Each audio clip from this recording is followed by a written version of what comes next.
Morning વિદ્યાર્થી મિત્રો, સમાજશાસ્ત્રમાં છઠ્ઠું ચેપ્ટર ભારતની મૂળભૂત સામાજિક સંસ્થાઓ. મિત્રો, આપણે સંસ્થાઓ વિશે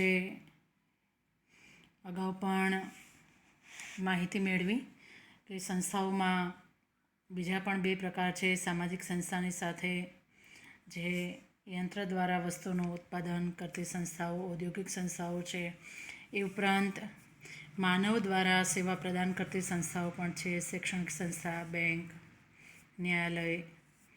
મિત્રો, અહીંયા આ ચેપ્ટરમાં આપણે સામાજિક સંસ્થાઓમાં લગ્ન, કુટુંબ અને જ્ઞાતિ જેવી સંસ્થા વિશે માહિતી મેળવીશું. જેમાં અગાઉના વિડીયોમાં આપણે સામાજિક સંસ્થાની વ્યાખ્યા અને તેના લક્ષણો, ત્યાર પછી પાર્ટ 2માં આપણે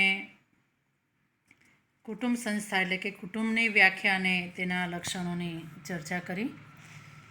મિત્રો, આજે આપણે કુટુંબના પ્રકારો વિશે માહિતી મેળવીશું. જેમાં કુટુંબના વિવિધ પ્રકારોમાં મુખ્યત્વે વંશ, સત્તા, સ્થાન અને સહનિવાસના આધારે નીચે મુજબ તેને દર્શાવી શકાય. જેમાં વંશને આધારે પેટા બે પ્રકાર છે: માતૃવંશી અને પિતૃવંશી. સત્તાને આધારે માતૃસત્તાક અને પિતૃસત્તાક. સ્થાનને આધારે માતૃસ્થાની અને પિતૃસ્થાની. સહનિવાસને આધારે બે પ્રકાર છે: સંયુક્ત અને વિભક્ત. એમાં સૌપ્રથમ છે માતૃવંશી કુટુંબ વ્યવસ્થા કેવી હોય. મિત્રો, આ પ્રકારના કુટુંબમાં વંશગણના છે માતાથી થાય છે, એટલે કે બાળકોના નામ પાછળ માતાનું નામ હોય છે. એ ઉપરાંત મિલકત અને સત્તાનો વારસો છે એ માતા તરફથી મહિલા બાળકને મળે છે, એટલે કે દીકરીને પ્રાપ્ત થાય છે. એટલે કે બધા જ પ્રકારના આર્થિક વ્યવહારો અને ધાર્મિક વિધિ વિધાનો પણ માતૃવંશી કુટુંબ વ્યવસ્થાની અંદર મહિલાઓ દ્વારા જ થાય છે. ત્યાર પછી બીજો પ્રકાર છે તેનો પિતૃવંશી કુટુંબ. મિત્રો, માતૃવંશી વંશ ગણના માતાના નામથી થાય એ જ રીતે હાલમાં આપણા સમાજની અંદર જે વ્યવસ્થા છે કે બાળકના નામની પાછળ પિતાનું નામ લાગે છે. એટલે પિતૃવંશી કુટુંબ વ્યવસ્થાની અંદર વંશગણના પિતાના નામથી થાય. સંતાનોના નામની પાછળ પિતાનું નામ હોય છે. એ ઉપરાંત મિલકતનો વારસો પણ પિતા તરફથી પુરુષ બાળકને મળે છે. મિત્રો, નવા કાયદા ધારાધોરણો મુજબ તમામ બાળકો છે, તમામ ભાઈ બહેન છે, પિતાની મિલકતમાં છે સરખા હકદાર છે. જે તમારી જાણ ખાતર જે આપ સૌ જાણો છો. એ ઉપરાંત ધાર્મિક વિધિ વિધાનોમાં પણ પુરુષ સંતાન દ્વારા જ કરવામાં આવે છે. મિત્રો, અહીંયા આપણે માતૃવંશી અને પિતૃવંશી કુટુંબ વિશે જે વાત કરવાના છીએ, તો સમાજની અંદર ઘણી બધી જ્ઞાતિઓ એવી છે જ્યાં માતૃવંશી કુટુંબ વ્યવસ્થા છે. આપણે ત્યાં પિતૃવંશી કુટુંબ વ્યવસ્થા છે, એટલે એનાથી આપણે અજાણ છીએ. ત્યાર પછી જે સમાજની અંદર જે જ્ઞાતિઓમાં માતૃસત્તાક કુટુંબ વ્યવસ્થા છે એમાં માતાની સત્તા છે સર્વોપરી હોય છે. કુટુંબમાં અથવા તો માતાને જ કુટુંબનું મૂળ ગણવામાં આવે છે, એટલે તે માતૃસત્તાક કુટુંબ તરીકે ઓળખાય છે. એના નામ પ્રમાણે છે જે કુટુંબમાં સત્તા માતાની હોય, જેમાં સ્ત્રીઓ સામાન્ય રીતે ઉચ્ચ સ્થાને હોય છે.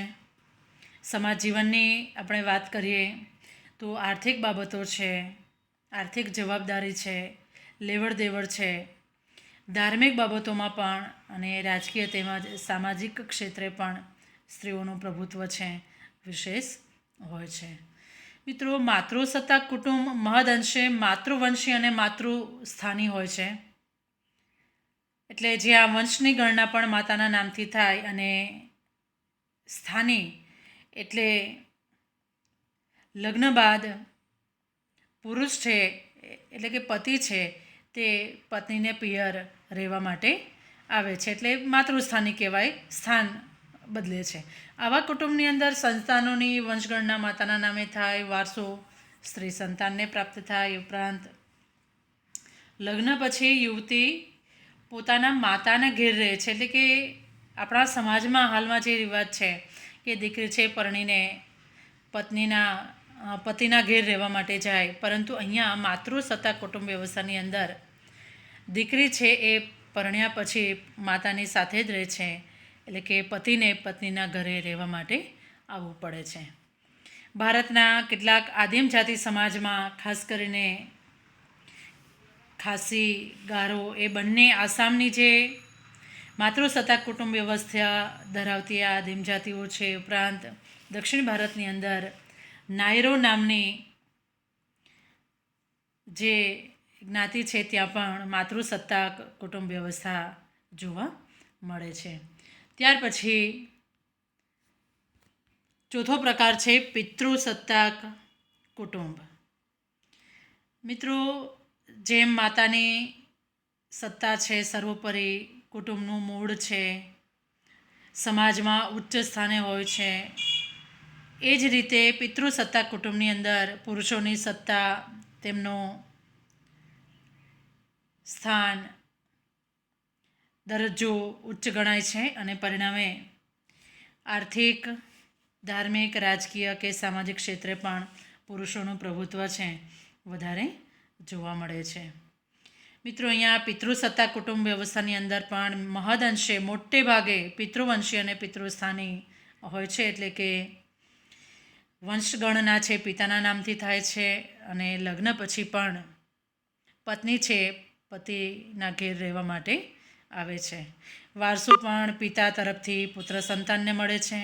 એ ઉપરાંત કુટુંબમાં પણ પુત્ર સંતાનનું મહત્ત્વ છે વિશેષ જોવા મળે છે.